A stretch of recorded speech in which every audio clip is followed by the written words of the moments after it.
So, not getting any younger. Don't know when I'm gonna buy the farm, but you know, like God said, all He knows the hour and the day and all that good stuff. Thanks to everybody who helped with Evelynn Garcia last week in Tucson. She's still actually collecting money. Actually, she still has about $4,000 in pledges out, and $90 of that is for me. So I will give her a call and find out where I send that to, unless I can just bring it to her next time I'm over there. What did I do with that anyway? I must have left it in the car. Anyways, catch this at Sullivan's Projects later tonight, and I will write across the screen what her email address is. I don't want to guess it and tell you wrong, and people get the wrong information and calls. Speaking of calls, my friend in Texas, I hope she doesn't think it's her fault. I just had to finally block her because she's kind of toying with me because, you know, we were really getting close, and she was going to come out here, and then she changed her mind, and then she's back into, well, I love you again, John, and all that stuff, and I appreciate that. I do. It's not her fault. I just don't have the emotional capacity right now with everything I'm going through to deal with long distance relationships that are hot and cold and hit and miss and on and off. So I just decided, you know, I'm just wasting my time here. It's not her fault.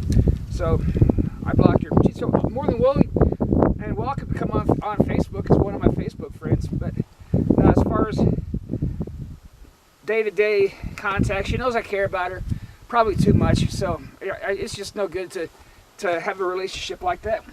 So that's why that ended. Let me straighten this camera out for you.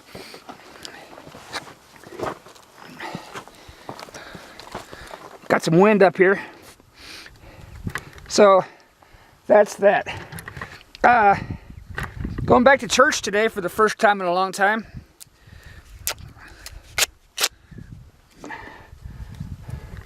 Duct tape does wonders, doesn't it? Going back to church.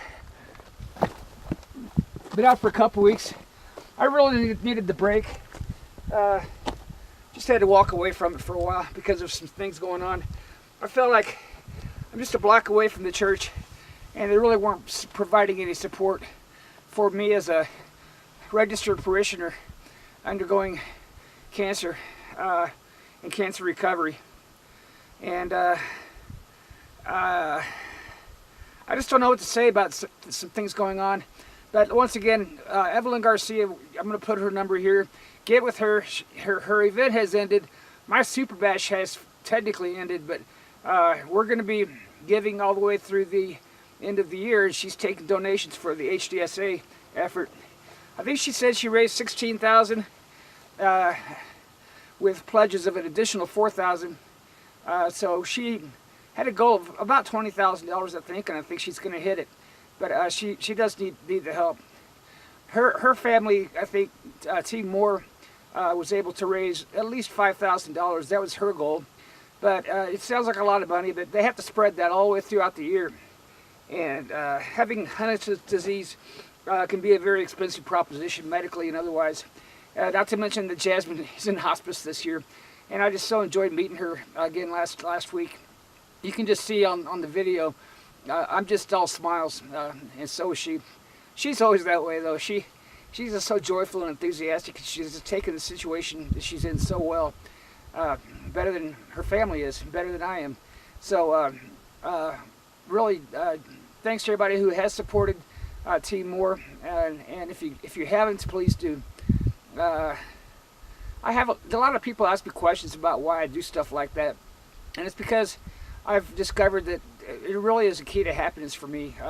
I can blow my money any way I want to, and some people think there's better ways for me to spend the limited funds I have, but not really. I mean, I'm still taking care of myself. I am working, and I am actually doing pretty well. I can't wait to see how the Kansas City Chiefs and and Denver Bronco game goes. They're 5-2 all of a sudden, but I think it's going to be an interesting series. Yeah, I still got some recovering to do. It's just sometimes my lungs still feel like they want to work, and I get lightheaded, and sometimes especially my left arm just doesn't want to move when I tell it to. So it's very interesting. Anyways, I just want to check in with you guys. See you around town. I'm going to start working days tomorrow, and after that, who knows? The reason I was able to give additional funds to Evelynn's efforts this year was because of you guys who went out and bought my 4 books that are on Amazon. It's Liberty 72. Just Google that, you'll find it. When Battleships Fly, Hidden Treasures, Endless Wonder, and last but not least, The Viking Club, which just came out this year for the first time. And we did a lot of B-roll filming up here in these mountains for that one. I just don't think it's ever going to go to a movie status, but we may be able to reuse some of that for the next movie project, and that will start formally November 1st. We're going to start, we're going to call it Liberty Space Lines with the initial working title of Rising Stars. So there's your first for that. We're going to start, the whole writing process end to end is going to happen in November. We're going to move this hopefully to book status by December, and after that we'll toy around on if it's feasible and at what point and who we need to contact if it is to roll it back into movie production, which is going to be quite different than the other Liberty 72 stuff. It's the same universe. It's going to be about maybe 6 years later, and it's going to be have a lot of familiar territory if you've followed the stuff before. But if not, that's okay, because I'll make sure that even if it's the first time you've ever seen my work, you'll be in on what's going on there. So that's it. I will catch you guys later. Hopefully church is 5 o'clock, and in a couple months this will all be closed down, and that'll be that. Let's see if we can get that deer over there. God bless.